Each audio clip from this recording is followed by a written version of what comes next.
दोस्तों साल 2023 की सबसे बड़ी ज्येष्ठ पूर्णिमा जून में पड़ने वाली ज्येष्ठ पूर्णिमा को सबसे बड़ी और सबसे खास पूर्णिमा माना जा रहा है। 4 जून को पड़ने वाली पूर्णिमा पर कई दुर्लभ सहयोग है। ऐसे में इन 2 जगहों पर चुपचाप 2 दीपक जलाकर छोड़ दीजिए। इससे मृत्युदंड, पितृदोष, महाकाल सर्प दोष, नजर दोष, शनि दोष, राहु दोष और सब कुछ होगा आपका समाप्त। किस्मत पर लग जाएंगे 4 चांद।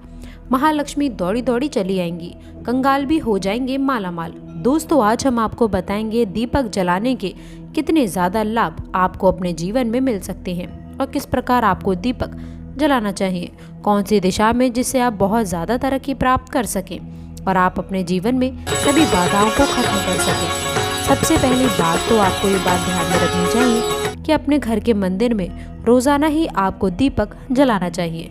कभी भी ऐसा नहीं होना चाहिए कि आपने दीपक ना जलाया हो, क्योंकि घर के मंदिर में रोज़ाना दीपक जलाना बहुत ज़रूरी होता है। इसी से आपके घर से सभी नेगेटिव एनर्जी बाहर निकलती हैं। यदि आप कोई भी दीपक नहीं जलाते हैं घर के मंदिर में या फिर अपने घर में शाम के समय, तो इससे आपके घर का वातावरण बहुत ज़्यादा नेगेटिव तो होता ही है, लेकिन आपके घर की परेशानी भी बहुत ज़्यादा बढ़ने लग जाती है।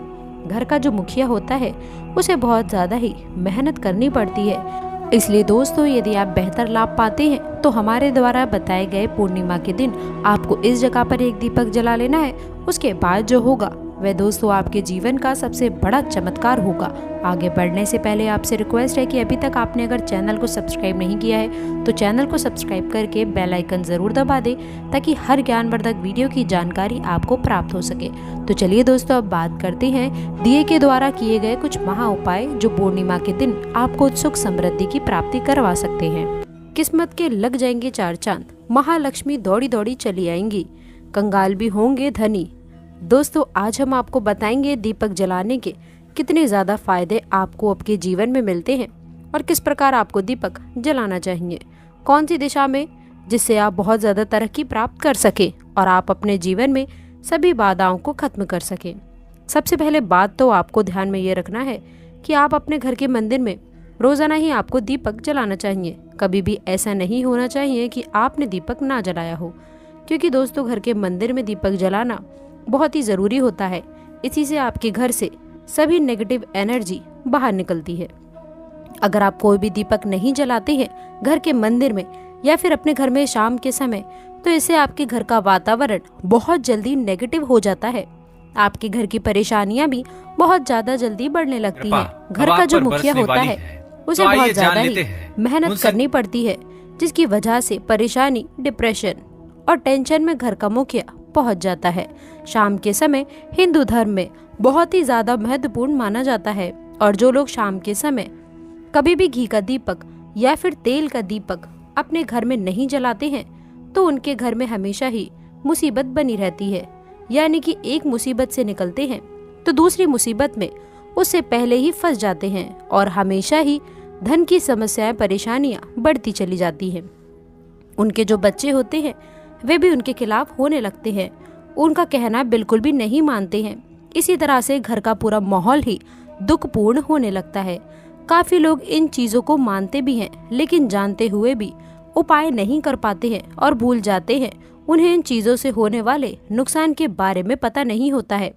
इसीलिए रात को एक घी का दीपक या फिर तेल का दीपक जलाना बहुत ही ज़रूरी होता है। यदि आप नहीं जला सकते हैं तो कोई और व्यक्ति आपके घर में दीपक जला सकता है, लेकिन रोजाना दीपक जलाना बहुत ही ज़रूरी होता है।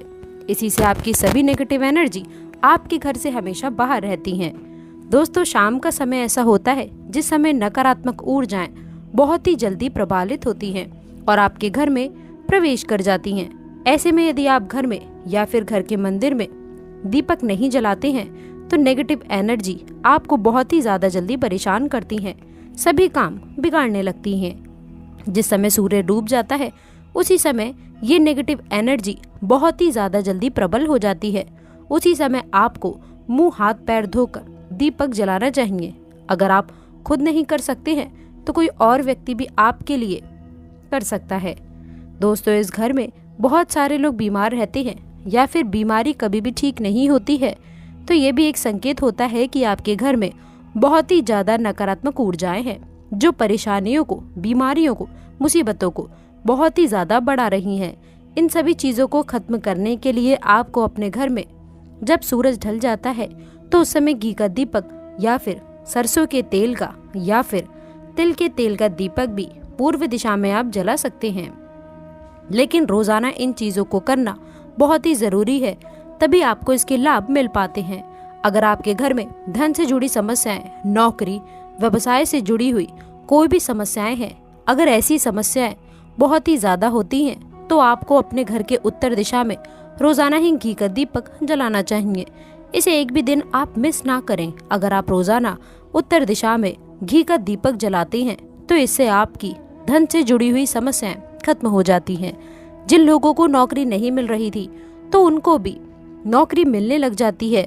और अगर वही व्यक्ति जिसको परेशानी है और वही अगर रोज दीपक जलाता है तो उससे मिलने वाले फायदे और भी ज्यादा हो जाते हैं। शाम के समय घी का दीपक या फिर तेल का दीपक जलाना बहुत ही जरूरी होता है। आप कभी भी इन चीजों को नजरअंदाज ना करें, क्योंकि इन्हीं से आपके जीवन में परेशानियां बढ़ सकती हैं व मुसीबतों का सामना करना पड़ सकता है। आपको ये जानकर हैरानी होगी कि जो भी घी का दीपक आप जलाते हैं उससे जो निकलने वाली ऊर्जाएं होती हैं वह आपके घर में फैलती हैं, तो इससे घर का माहौल एकदम से सुखमय बनने लगता है, यानी कि पॉजिटिव होने लग जाता है। घर के सभी लोग शांति से रहने लगते हैं। इसी प्रकार से जो तेल का दीपक होता है ये भी जब जलता है तो इससे आपके आसपास जितनी भी नकारात्मक ऊर्जाएं हैं वह खत्म हो जाती हैं, क्योंकि इन दीपकों से निकलने वाली जो ऊर्जाएं होती हैं, धुआं होता है, वो नेगेटिव एनर्जी को बाहर निकालता है, वह आपके आसपास की एनर्जी को पॉजिटिव बनाता है। तो ये बहुत ही ज़रूरी चीज़ें हैं। शाम के समय कभी भी आप इन चीज़ों को कभी मिस ना किया करें, तभी आप अपने जीवन में सफलता पा सकते हैं। वह आपकी जितनी भी मनोकामना है वह भी पूर्ण होती हैं। दोस्तों, हम अपने घर के पूजा घर में पूजा पाठ करते हैं और मूर्ति आदि रखते हैं। दोस्तों, मूर्ति का क्या महत्व होता है आज हम आपको इस वीडियो के माध्यम से बताने वाले हैं। जिस घर के पूजा घर में एक साथ ये दो मूर्तियां होती हैं वहीं पर बढ़ता है राजयोग और दुनिया आपके कदमों में आ जाती है।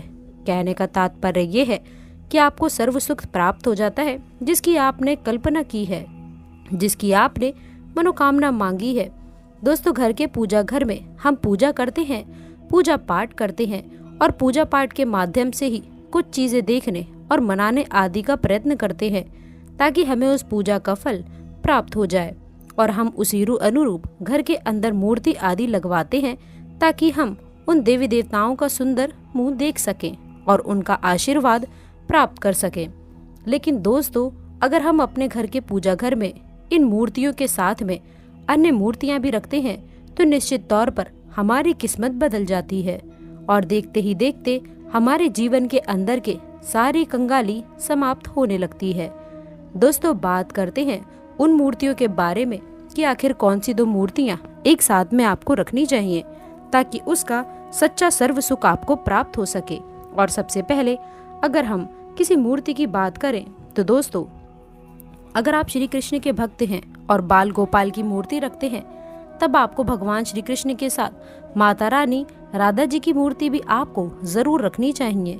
दोस्तों, ये भगवान कृष्ण की अगर आपके घर में तस्वीर है तो इसके साथ राधा जी की भी तस्वीर संगीत के जोड़े के रूप में आपको लेकर आनी चाहिए। दोस्तों, ये प्रेम और एकता की एक ऐसी अनोखी मिसाल है कि जिस घर में इन दोनों की तस्वीरें होती हैं तो समझ लीजिए उस घर के अंदर किसी भी प्रकार का ग्रह कलेश नहीं होता है। पति पत्नी और परिवारजनों के बीच में भी परस्पर प्रेम रहता है। वह घर में धन धान्य में अपने आप ही बरकत होने लगती है। इसलिए जरूरी माना गया है कि अगर आप भी इन मूर्तियों को रखते हैं तो निश्चित तौर पर आपके जीवन में अपने आप ही फायदा प्राप्त हो जाएगा। दोस्तों, कई लोग अपने घर में माता लक्ष्मी की पूजा करते हैं तो सोचते हैं कि भगवान विष्णु की भी पूजा करें या ना करें, या फिर उनकी मूर्ति साथ में रखें या फिर ना रखें।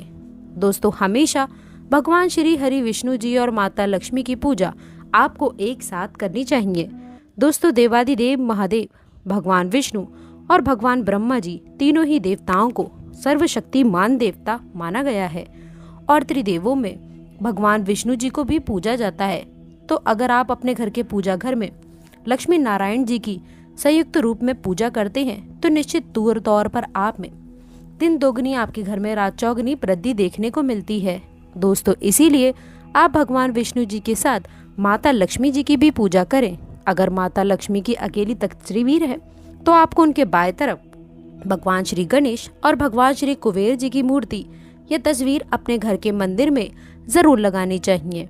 यदि आप माता लक्ष्मी जी की बाईं तरफ भगवान श्री गणेश जी की मूर्ति लगाते हैं या तस्वीर लगाते हैं तो आपको निश्चित तौर पर लाभ प्राप्त होता है और देखते ही देखते आपके जीवन के अंदर की कंगाली समाप्त होने लगती है और धन प्राप्ति के लिए आपको लक्ष्मी गणेश की संयुक्त रूप से पूजा पाठ करनी चाहिए। माना जाता है कि माँ लक्ष्मी धन देती हैं तो भगवान श्री गणेश रिद्धि सिद्धि का भंडार और वृद्धि का विकास करते हैं। इसी वजह से इनकी पूजा बहुत जरूरी मानी गई है। दोस्तों आपको बता दें कि घर के मंदिर में हमेशा आप लोगों को कुछ ही मूर्ति रखनी चाहिए, एकदम से भगवान का चट्टा नहीं लगाना चाहिए। दोस्तों इसी तरह से आप लोगों को इन तस्वीरों का उपयोग अवश्य ही करना चाहिए। दोस्तों आपको बता दें कि कुछ मूर्ति ऐसी हैं जो आपको नहीं रखनी है, जैसे कि भगवान भैरवनाथ और शनिदेव की मूर्ति, राहु केतु की इस प्रकार की तस्वीरें आप अपने घर में नहीं लाइए। प्रतीकात्मक रूप से आप घर के पानी रखने के स्थान पर उनकी पूजा कर सकते हैं, क्योंकि इनकी साधना तंत्र मंत्र और विशेषकर महत्व द्वारा की जाती है। घर के अंदर आप ऐसे ही इनकी पूजा पाठ आप नहीं कर सकते हैं। इनकी पूजा पाठ में अगर किसी प्रकार की कमी रह जाती है तो उनको बहुत ज्यादा क्रोध आ जाता है।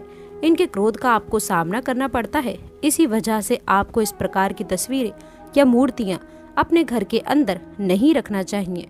और जो पहले हमने आपको बताया उस प्रकार की तस्वीरों को निश्चित तौर पर आप रखकर अपने जीवन में फायदा प्राप्त कर सकते हैं। दोस्तों यदि आप भगवान शिव शंकर से प्यार करते हैं तो कमेंट बॉक्स में लिखे हर हर महादेव, और यदि आप हनुमान जी के सच्चे भक्त हैं तो कमेंट बॉक्स में जय श्री राम अवश्य लिखें। तो आशा करते हैं कि वीडियो में दी गई जानकारी आपको पसंद आई होगी। वीडियो अच्छी लगी हो तो वीडियो को लाइक करिएगा, अपने दोस्तों के साथ इसे शेयर करिएगा। अगर आपने अभी तक चैनल को सब्सक्राइब नहीं किया है तो प्लीज़ चैनल को सब्सक्राइब करके बेल आइकन ज़रूर दबाइएगा, ताकि आने वाली ज्ञानवर्धक वीडियो आपको सबसे पहले मिले। तो दोस्तों मिलते हैं अगली वीडियो में, तब तक के लिए गुड बाय, और अंत तक जुड़े रहने के लिए आप सभी का बहुत बहुत धन्यवाद।